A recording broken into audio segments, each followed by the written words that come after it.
Here are 10 questions that you might have about pelvic physical therapy in general. Number 1, does it hurt? I'll tell you one thing, we do not use speculums, we do not take tissue samples, we do not use needles. Some physical therapists do dry needling, but generally we are not doing injections. We may do some tests on your pelvis or your pelvic floor or give you some exercises that may reproduce the pain in the beginning, but we are not trying to intentionally hurt you. Physical therapy can be painful at times, but we are all on the road to rehabilitation and improvement, right? Do I have to do anything internal?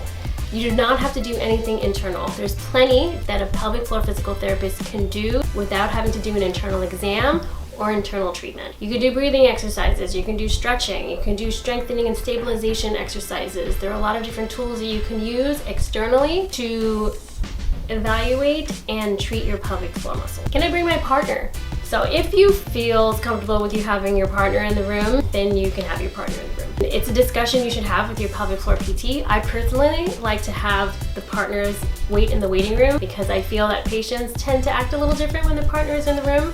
But if they need a little bit of comfort and they feel completely safe and comfortable with their partners in the room, then that's something that can happen. But again, it should be a discussion between you and your pelvic physical therapist first. Can I bring my kid? Well, just know that everything that you'll be doing in pelvic floor PT might be a little intimate, might be a little uncomfortable for you and your kid if you bring your kid. I know people have issues with finding childcare, but it may be an uncomfortable situation, it may be fine. So it's a discussion with you and your pelvic floor physical therapist if you should have your kid in the room. What should I wear? You should definitely wear comfortable clothing. You're going to be moving around a lot. You might be on the floor, on a yoga mat, you might be on a treatment table, on your hands and knees. You will be doing different exercises and functional movements in different positions. So definitely wear comfortable clothing. Should I eat or not eat before pelvic floor physical therapy? It's up to you. You will be exercising. Some people feel really uncomfortable when they exercise on a full stomach. So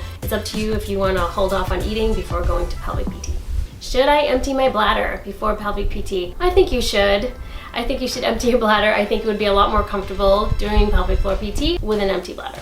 Can I use my own devices? Some people have their own toys that they like to work with, and that is fine. Again, a discussion between you and your pelvic floor physical therapist, how you can use those devices in a medically therapeutic way to benefit your rehab. Where can I find a pelvic floor physical therapist? You can go to apta.org. I will put that link in the description, and you can search for a pelvic PT in your area. Reach out with any more questions that you may have about pelvic floor rehab.